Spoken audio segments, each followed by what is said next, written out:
اب قربانی ہر انسان پر واجب نہیں ہے، اس کے لیے کچھ شرائط ہے، ان میں یہ ایک پہلا شرط ہے کہ وہ عاقل ہو، بالغ ہو، مالدار ہو، ٹھیک ہے، مقروض نہ ہو، لوگوں کے سامنے ہاتھ پھیلانے والا نہ ہو، اور وہ پھر قربانی بھی کرے، نہیں، یہ اسی کے لیے ہے۔ اس لیے اللہ تعالیٰ نے اس میں حصہ مقرر کر لیا کہ غریب کا بھی حصہ اسی میں ہے۔ تو آج کے دور میں لوگ اس سنت سے دھیرے دھیرے محروم ہو رہے ہیں، بے شک کہ دنیا میں اس کو کر رہے ہیں، لیکن دھیرے لوگوں کے اندر یہ طریقہ، یہ سنت کم ہوتا جا رہا ہے۔ ضرورت اس بات کی ہے کہ ہم اس سنت کو پھر سے زندہ کریں، اور جو کر رہے ہیں اللہ تعالیٰ ان کو اور مزید کرنے کی توفیق عطا۔ پیر صاحب بھی بتائے گا، خاص کر قربانی کے جانور کی عمر جو ہے کتنی ہونی چاہیے؟ دیکھیے ہر جانور کے لیے الگ الگ ہے، اونٹ کے لیے الگ ہے، اسی طریقے سے بیل کے لیے الگ ہے، اور اس کے لیے جو بکری ہے اس کے لیے الگ ہے۔ تو کسی کے لیے 5 سال عمر ہے، کسی کے لیے 2 سال عمر ہے، کسی کے لیے 6 مہینے عمر ہے، لیکن ہر کسی کے لیے الگ الگ عمر ہے۔ ہاں، اگر جیسے بڑے جانور کے لیے 2 سال کی عمر مقرر کی گئی ہے، اگر وہ 2 سال سے 2 دن یا 1 دن بھی کم ہو یا 3 دن بھی کم ہو تو اس کی قربانی نہیں ہوگی۔ اور اسی طریقے سے لوگوں کے اندر ایک غلط فہمی ہے، وہ کہتے ہیں کہ یہ جو قربانیاں ہیں وہ دکھنے میں 2 سال کا ہے یا 8 مہینے کا لگتا ہے، وہ 6 مہینے کا نہیں ہے، وہ 1 سال کا لگتا ہے، تو اس میں لگنے سے کوئی مطلب نہیں ہے، ہاں عمر برابر ہونی چاہیے۔ تیسری بات ہے کہ بعض لوگ اپنے جانوروں کو جب بیچتے ہیں تو وہ بیچتے ہوئے لوگوں کو دھوکہ دیتے ہیں کہ اس کی عمر برابر ہے۔ ہاں، اس آدمی کی قربانی تو ہوگی، لیکن گنہگار وہ لوگ ہوں گے جو ان کو دھوکہ دے کر وہ فروخت کر رہے ہیں۔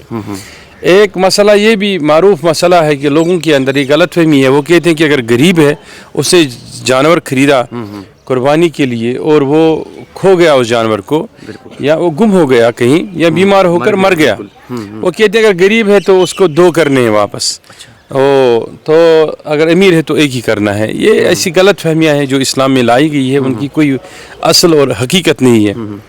ہاں، اتنا ضرور ہے کہ اگر کسی کا قربانی کا جانور کھو گیا، اگر اس کو وہ ملا، وہ قربانی کے دوران، عید کے وقفے کے دوران، اس میں اگر اس کا جانور کھو گیا تو کھونے کے بعد اگر اس کو ملتا ہے تو اس کو پھر سے قربانی کر سکتا ہے۔ تو اسی طریقے سے ایک اور مسئلہ ہے کہ لوگ یہ جلدی نکلتے ہیں اور قربانی کرتے ہیں نماز سے پہلے ہی۔ حضور علیہ الصلوۃ والسلام نے فرمایا اگر کسی نے اپنی عید نماز پڑھنے سے پہلے قربانی کی کسی جانور کی، وہ قربانی نہیں ہے، وہ عام طور سے خالی خیرات مانا جائے گا، لیکن اس پر قربانی کا ثواب نہیں ہے۔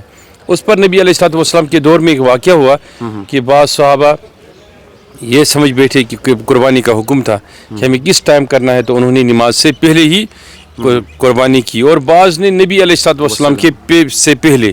تو حضور علیہ الصلوۃ والسلام نے فرمایا جنہوں نے مجھ سے پہلے قربانی کی ان کی بھی صحیح نہیں ہے، قبول نہیں ہے، اور نماز عید سے پہلے بھی قربانی جائز نہیں ہے۔ اب ہم جب قربانی کر رہے ہیں تو قربانی میں ہم کو یہ سوچنا ہے کہ ہم قربانی کر رہے ہیں اللہ کی رضا کے لیے۔ اگر اللہ کی رضا کے لیے پھر ایسا ہی کرنا چاہیے جیسے اللہ کے رسول کا حکم ہے صلی اللہ علیہ وسلم۔ اللہ کے رسول علیہ الصلوۃ والسلام نے فرمایا قربانی کا گوشت یہ ایسے غربا مساکین میں بھی تقسیم ہونا چاہیے۔ اب اگر ہم اللہ کی مرضی کے لیے کر رہے ہیں تو سیدھی سی بات ہے پھر ہم اپنی مرضی چلا رہے ہیں۔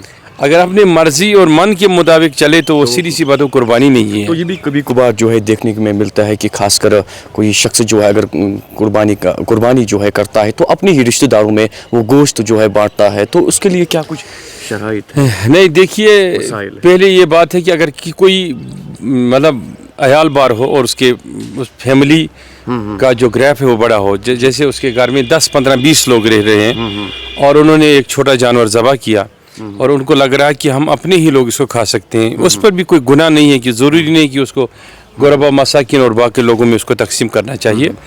ہاں، ضروری ہے کہ اگر اس کے اڑوس پڑوس میں کوئی بھوکا ہے اور اس کے پاس ہے نہیں گوشت تو اس میں اس کو شریک کرنا چاہیے، لیکن وہ اپنے گھر میں بھی کھا سکتا ہے۔ لیکن ضرورت سے زیادہ اگر وہ اپنے گھر میں رکھتا ہے اور اپنے رشتہ داروں اور اپنے پڑوسیوں اور غربا کو محروم کر رہا ہے تو وہ گنہگار ہے۔ اس میں وہی حکم اس پر لگے گا جو یقینی طور اسلام میں حکم ہے اس انسان کا جو خیانت کرتا ہے اللہ کی مال کے اندر۔ یہ بھی ایک مسئلہ ہے اس میں کہ اگر ہم نے قربانی کی کیا ہمیں 3 حصوں میں ہی بانٹنا ضروری ہے؟ ہم 2 حصوں میں بھی بانٹ سکتے ہیں. ہم سارا غریبوں میں ہی بانٹ سکتے ہیں. بالکل. اگر کسی کے پاس اتنی استطاعت ہے اور وہ اتنا نیک انسان ہے, وہ تھوڑا سا اپنے گھر میں رکھے اور باقی سب کچھ غریبوں میں بانٹ سکتا ہے, اس میں زیادہ ثواب ہے. ہر رشتہ داروں کو بھی شریک کرنا اچھی بات ہے, لیکن یہ ضروری قطعی طور نہیں ہے کہ کسی انسان نے آپ کے گھر گوشت کا ایک چھوٹا ٹکڑا بیچ دیا اور گوشت کا چھوٹا ٹکڑا بیچنے کے بعد دینے کے بعد آپ مجبور ہو رہے ہیں کہ اس نے 100 گرام کا گوشت کا ٹکڑا بیچا تو میں 110 گرام کا یا 90 گرام کا بھیجوں واپس. تو یہ ضروری نہیں کسی نے آپ کو بھیجا آپ اس کو واپس بھیجیے. ہاں اچھا ہے, اخوت ہے, بھائی چارہ ہے, اس سے محبت بڑھ سکتے ہیں, لیکن یہ لازمی نہیں ہے. یہ تو پھر صاحب اب آخر پہ جو ہے جموں کشمیر کے تمام لوگوں کے لیے کیا کچھ میسج رہے گی آپ کی؟ دیکھیے, عید سلامتی کا پیغام ہے, اس میں ہر کسی کو شریک کرنا چاہیے. خواہ وہ آپ کے پڑوس میں کسی بھی مذہب سے تعلق رکھنے والا انسان ہو, اس کو اپنی خوشیوں میں شریک کرنا چاہیے. یہی نبی علیہ الصلوۃ والسلام کا حکم ہے. دوسری بات کہ عید کے دن انسان کو یہ سوچنا چاہیے, سمجھنا چاہیے کہ میرے سے کوئی ایسا کام سرزد نہ ہو جائے کہ میں آج قربانی کرتے کرتے بھی اللہ کی ناراضگی کو حاصل کروں. اس سے بچنے کے لیے انسان کو وہی طریقہ استعمال کرنا چاہیے جو کتاب و سنت کا طریقہ ہے, جو رسول اللہ صلی اللہ علیہ وسلم کا طریقہ ہے. اس میں میری گزارش ہے اپنے نوجوان طبقے سے کہ دھیرے دھیرے لوگ راغب ہو رہے ہیں منشیات کی طرف اور نشے کی طرف, نشے کی لت میں پڑ رہے ہیں. انہیں چاہیے کہ انہیں اس بات کا احساس ہو کہ آج قربانی کے دن وہ تہیہ کر لے اور ارادہ کر لے کہ جس میں ہماری مہربان والدین کی ناراضگی ہوگی اس میں اللہ کی ناراضگی ہوگی, تو ہم اس سے بچیں گے. تو یہی پیغام ہے سب کے لیے. اور دوسری بات ہے کہ ہم عید کے دن دیکھتے نہیں ہیں کہ ہم 2 ویلرز 3 ویلرز یا 4 ویلرز کا استعمال کرتے ہیں اس طریقے سے کہ لوگوں کو تکلیف ہوتی ہے, اور ایسا نہیں کرنا چاہیے. کہ ہمیں وہی طریقہ اختیار کرنا چاہیے جو صحیح ہے اور درست ہے, جس سے کسی کو تکلیف نہ پہنچے. اور آخری ایک بات وہ ہے یہ ہے کہ ہم قربانی کرنے کے بعد اپنے سوسائٹی کو گندا نہ کرے, آلودہ نہ کرے. ہم اوجڑی اٹھاتے ہیں باہر پھینکتے ہیں, ہم یہ نفاست جو ہوتی ہے اس کو اٹھا کے باہر پھینکتے ہیں. ہم خیال اس چیز کا نہیں رکھتے ہیں کہ اس چیز سے ہمارا معاشرہ آلودہ ہو رہا ہے. قربانی بے شک اس میں کوئی بات نہیں, سنت ہے, واجب ہے, لیکن صاف رہنا فرض ہے. تو یہ بھی کبھی کبھار جو ہے دیکھنے کو ملتا ہے کہ خاص کر کوئی شخص جو ہے جانور کو قربان کرتا ہے تو اس کے بعد اس کی کھال کو کسی سڑک پہ پھینکتا ہے. کیا اس کی قربانی جو ہے قبول ہوگی؟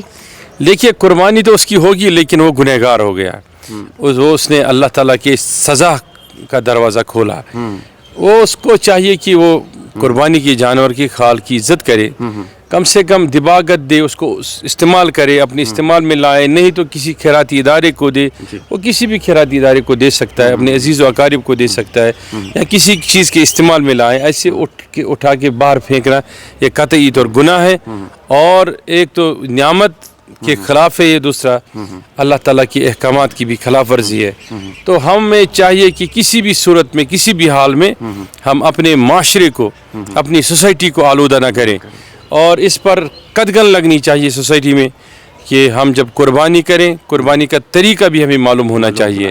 بالکل. تو اس طریقے سے میں یہ بتانا چاہوں گا کہ جب تک ہمارا معاشرہ صاف ستھرا نہیں رہے گا تب تک ہمارا ایمان بھی صاف ستھرا نہیں رہ سکتا.